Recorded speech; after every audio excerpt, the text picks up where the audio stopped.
Hello everyone and welcome back. Today we're taking a look at Whale of a Tale, the very first season 19 release for Thomas. So, pretty exciting times. But this was released onto DVD on June 9th of 2015. Similarly to Railway Mischief and Trouble on the Tracks, it was a Walmart exclusive. This is also similar to those releases as we got a little bunch of episodes from the next season being released early in the United States. And this is the last time that'll happen because Season 20 did not get that treatment, nor did Season 21, which is unfortunate, but oh well. You know, Thomas on DVD is going to be dying in about 2 years or so from when this is coming out, so we just gotta count our blessings. But yeah, it was also put out again, I assume, to all retailers in February of 2017, specifically on February 14th. Hey, Valentine's Day. I believe that's when The Adventure Begins got reprinted as well, but yeah. I assume this was put out in other places besides Walmart when it first came out, but I don't know. But whatever, who cares? Anyways, let's get into the actual release. So up there, we have 5 new never-before-seen adventures. That is true because, like I said earlier, this is the first time we are ever seeing Season 19 content anywhere, so... Got Cranky up there in the corner, Harold up there in the corner, Thomas and Friends, Whale of a Tale, really, really cool logo. I love that the T is in the shape of the whale's tail. That's very funny. Look at that! And Other Sodor Adventure. That looks like the Wooden Railway logo, but look at that! And Other Adventures! We haven't seen this since, let me look, Percy's Ghostly Trick, I think? That's insane! That's crazy that this is getting brought back. I mean, I know... Toad and the Whale is not called Whale of a Tale, but it's still cool that, you know, this is actually on here. I love that so much. That's so great that they brought that back. However, it is only on 2 releases, this one and the next one, which is unfortunate, but that's really cool. Anyways, we have Thomas, okay, and then Toad. Oh, that's really cool. We haven't seen Toad on a cover since probably, I think, also Percy's Ghostly Trick, so that's really cool. And they're looking at either the Walmart logo or the whale, but that's kind of funny. But yeah, we do have an only at Walmart sticker on the slipcover, so that increases the value. It is pretty valuable, or pretty good to have those stickers on here because it increases your value and you can get more money for it. If I was to sell this, I think I could probably sell it for about $15-20 maybe. You know, it's pretty good, you know, with the slipcover and all. On the side, hit logo, Thomas, all your stuff down there. Cool. And it's the same on this side as well. On the back here, Tall Tales and Big Adventures. Oh no, you're foreshadowing 2018. Oh. There's the description there. Pretty small. Interesting. We got Cranky spilling some bouncy balls on Salty and Thomas. Okay. And then the bonus features are Guess Who puzzles and Fun with Driver Perkins. Yeah, that's cool. They're kind of... Oh no, Fun with Driver Perkins has always been on here, but... I've always complained that, oh, we don't get the Who's That Engine or Calling All Engines or the Earl's Quiz listed on here, which is, I think, a missed opportunity because that would add a lot more initial, like, oh, yeah, I totally want to buy this because that has exclusive content on it. Again, I don't know where that asterisk is going. It's not anywhere. Oh, here it is. Bonus features not rated. I see. Silly me. I don't remember what the other release was that had an asterisk by it, but that's why it's there now. I'll put that back in the stand. Here's the case. It's pretty much the same. Just don't have the bar on the top there. There's the side, again the same. And then there's the back. You just got some more technical stuff like 16:9 widescreen languages, stuff like that. Pretty cool. And here is the disc. It actually feels pretty good. I like that a lot. Usually Universal's discs don't feel that great, but this one feels very nice, very smooth, and I appreciate that. So, oh, this release though, it's not that good. I'm gonna be straight up. This is probably, in terms of like an actual like physical release, like the DVD itself is just terrible. The audio for a lot of these episodes is really bad, especially Toad and the Whale. it's like 240p quality. Like, it's bad. And the actual physical quality of the episodes is also really bad as well. But what episodes do we have on here? We have Toad and the Whale, Who's Jeffrey, The Truth About Toby, Lost Property, and Henry Spots Trouble. And for our friends over in the UK and Australia, they had Salty All at Sea. Okay. Alrighty, let's go to my notes here, and we'll talk about these episodes. We're just going to read out the episodes really quick.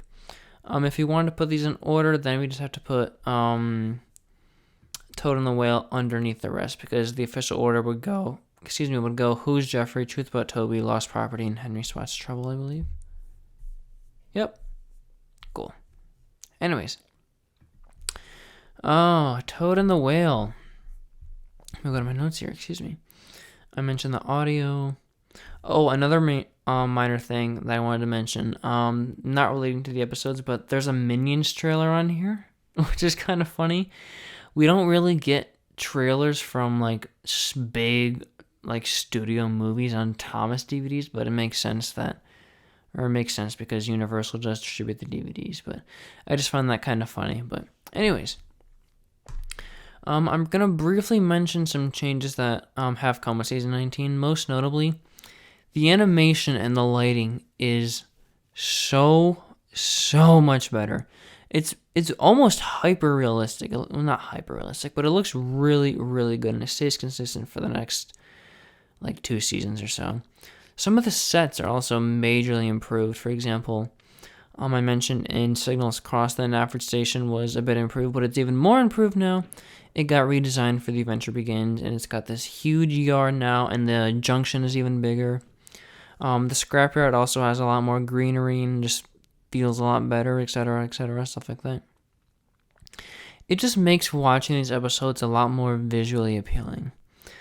This is also Robert and Peter Hartshorn's last season for composing, and they do a really good job at making some really fun orchestral pieces of music. I like it a lot. I was actually just watching a Twitter video earlier today, and they took a lot of hit model era themes and recomposed them for this era, and I never really noticed that. I mean, I noticed it with Emily's theme and such, and Percy's as well, but some of the just minor background themes are recomposed, and they're pretty good. I like them.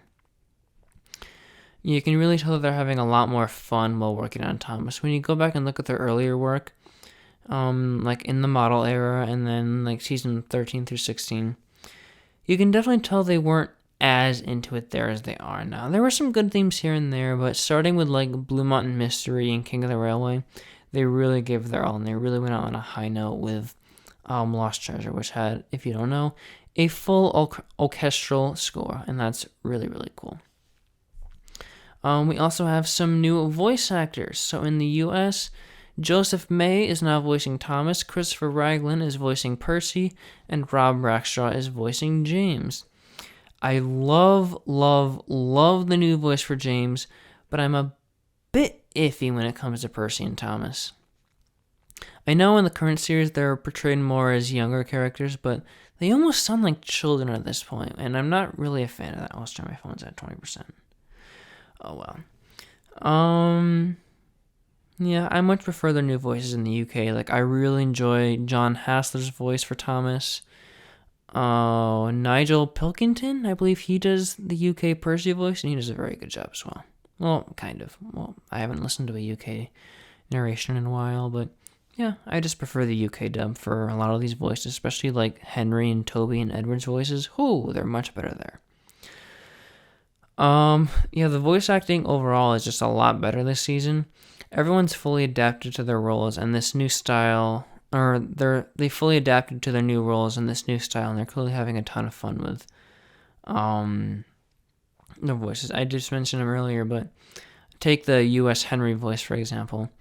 He sounds a lot more energetic and lively in this season than he has before. Not saying that I like him or not, or not saying that I do enjoy it, but it's a lot better than it was in season 13 and Cure the Rails and such. But yeah, these smaller changes made this year very, very good and definitely were for the better. Alright, so on to the plot for this episode. It's an extremely basic and cliche plot for a kid's show, but it's treated with a lot more, like, sincerity. It's a lot more serious here than it is in, like, I remember there was a Fireman Sam episode where they had to do this. I think it's really common in, like, British TV shows for some reason, but yeah. I really like how we're getting an abundance of appearances from Toad now. He's such a lovable and adorable character, and he's characterized wonderfully throughout this entire episode. As much as I like Toad in this episode, I can't really say the same for Oliver. I'm not really a big fan of him in this first half, or in the first half of the episode. When Toad's talking to Thomas about the whale at the beginning, Oliver just completely disregards him. Now, I understand that Toad's singing got on his nerves and such, but it just seemed a bit out of line for their dynamic.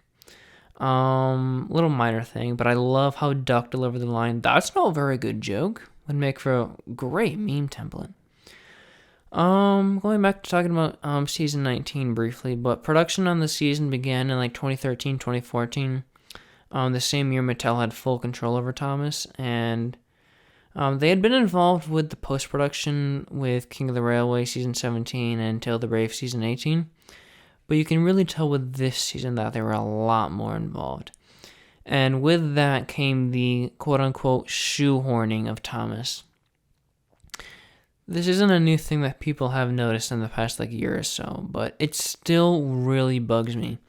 He is in every single episode of season 19, and some of his appearances aren't too bad, but in my opinion, he really didn't need to be in this episode here. At the end, he just sort of awkwardly tags along with Toad, Oliver, and Belle, when he really didn't need to. I really wish someone else was in this role. It would have been so cool if, Stanley was in this role, or Rosie, or Charlie, even though I don't like him, but it would have been so cool to see him in this role because it shows character development from Not Now Charlie. I like that a lot. That would have been so cool. Big missed opportunity there. I think Rosie's the obvious choice. I mean, if you want to have more female representation in your show, just throw in Rosie some more. It would make a lot more sense to me. But yeah, I don't have a lot to say about this episode. It's just really, really good. It's very sweet and enjoyable, and this is actually Helen Farrell's first season writing for Thomas, and if I'm going to be honest, she is probably the best writer Thomas has ever had. Probably since David Mitton, but wow, her episodes are amazing. For example, All in Vain, Henry Gets the Express, Unscheduled Stops, another episode on this DVD, Lost Property, what's another one? Fastest Run Engine on Sodor, stuff like that. The Big Freeze.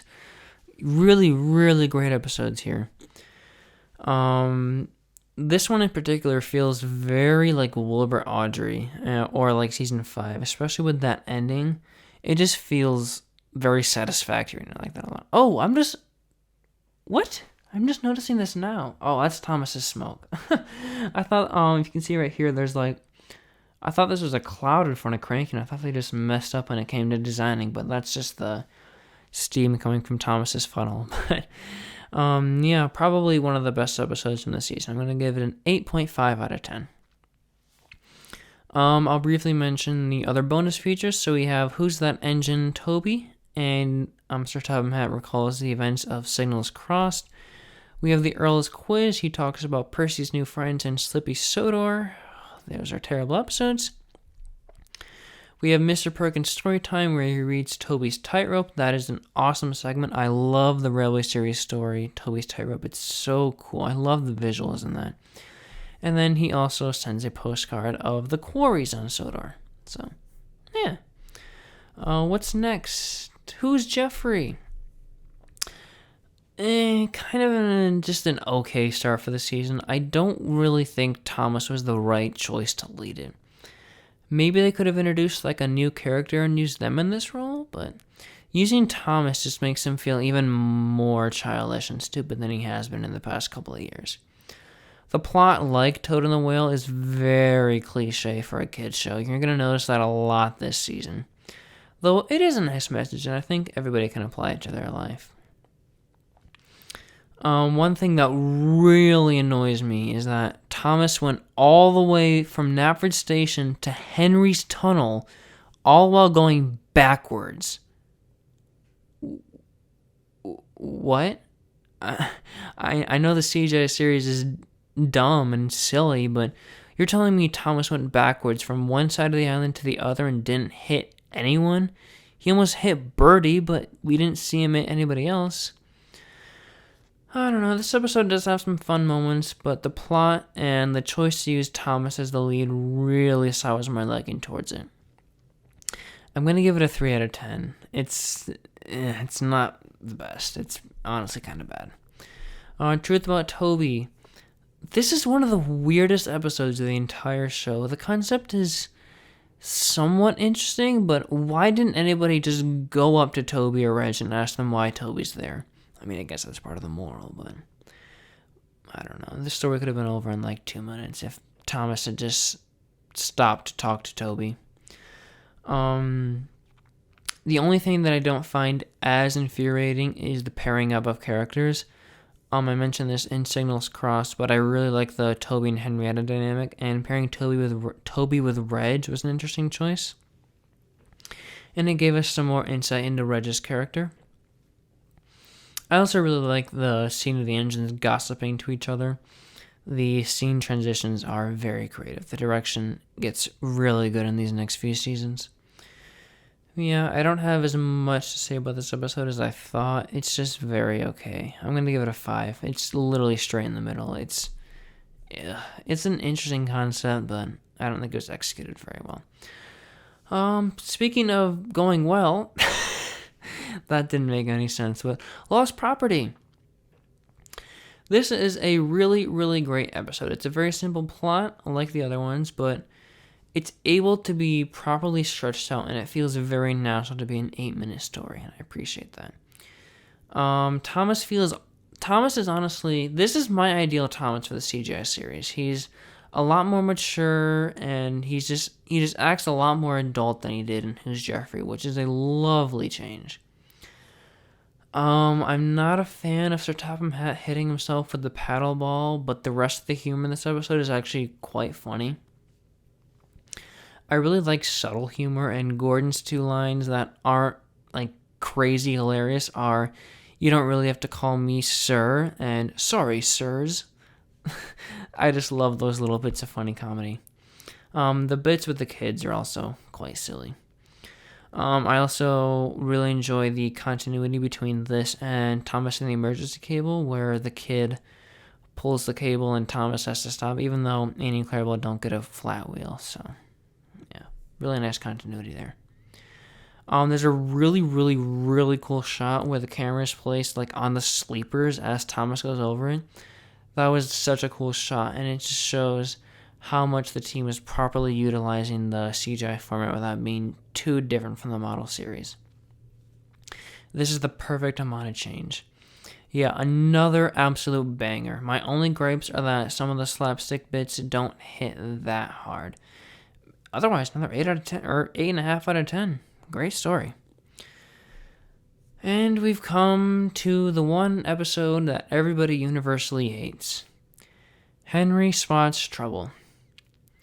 Why, oh why, is Henry so afraid of chickenpox of all things? He's over 100, I don't think he was 100 years old in 2015, but I know he's 100 now. Surely he should know that they're harmless to engines, right? A little minor gripe that I have with the CGI series in general. Do Steven and Bridget, age? They were kids before Toby even came to the island, but I do like how they're actually referred to by name as in the Nitrogen era, and possibly in the hit model series. I don't remember if they appeared, but they were always referred to as Sir Topham Hatt's grandchildren, which got annoying fast. It just seemed like the crew didn't do any research and didn't know what their names were, but yeah. This is also the last time that Winston properly talks. Apparently he talks in Chuckles and Trucks, or has a line of dialogue, but I don't know where that is, but bye Winston. It's a shame because I really like Winston. He's very, very silly. I just watched Blue Mountain Mystery last night as I'm recording this, and he's very funny in there. I love the scene at Kelsthorpe Road Station. It's purely reliant on visuals and music, and I'm sure Connor was so pissed when he saw that red paint on him. And I love how that painter is just like, bye, Gordon, I'm gonna get out of here. It's just very funny. I hate how Henry says that chicken pox are scarier than rain. On the surface, it's just like, oh, it's a nice little callback to the sad story of Henry, blah, blah, blah, blah, blah. But it implies that in the CGI canon, he was actually afraid of rain instead of being pompous. I know they confirm that in The Adventure Begins, but oh boy, that's not a good line. This has the same problem as Who's Jeffrey, where Henry goes across the entire island backwards again. Although we do see him almost crash into James, so that's a nice little bit of real world implication, I suppose. I do find it quite amusing how Sir Tom Hatt refers to himself as a picture of robust good health, but ripping his pants is going a bit too far in my opinion. This episode sucks so hard. One of Henry's absolute worst roles to date. The plot is incredibly stupid for a show about trains. Interestingly, the episode was actually banned in Australia for portraying an anti-vax message when it comes to chicken pox, but I think that's a bunch of bullshit. I didn't get that at all from this, and I'm sure the writers and producers weren't trying to convey that either, so I just think that's another version of Sir Topham Hatt is a slave owner, or Henry was left in the tunnel and died, where people take things way too seriously. The only reason this isn't getting a 0 is because there are some funny bits, but even then, the humor in the season gets a bit too comical for me at points. I've never really given out this score before. I don't remember if I reviewed the Miller era like this. I don't believe I did, but it's going to get a 1.5 out of 10. This is horrible. I can't believe Henry got reduced to a character like this. It's just disappointing because Henry's one of my favorite characters. He was as a kid. I loved him so much because he was such a great role model, and his character arc in season 1, him overcoming that, was so great, so satisfying. You're like, yes, he did it. Good for him. But here we're just like, oh, he screamed. Oh no, he's scared of chicken pox. It's so dumb.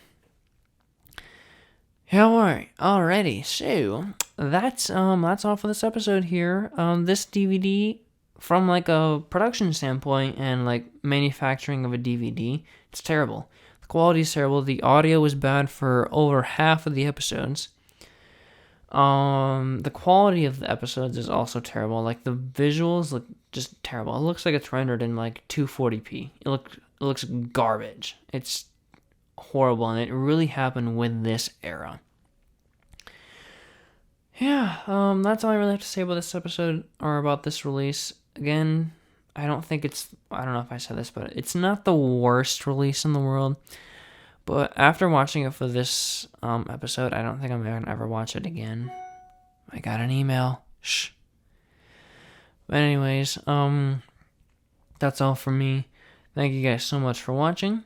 Hope you all are having a wonderful new year. I know I said that last week, but whatever. I like to know how you guys are doing. Next week, we're looking... I can't see that. I need to get my glasses. Wild Water Rescue. Oh, we're at 10%. We gotta hurry. So, yep. I will see you then. Thank you all so much for watching, and I will see you later. Bye!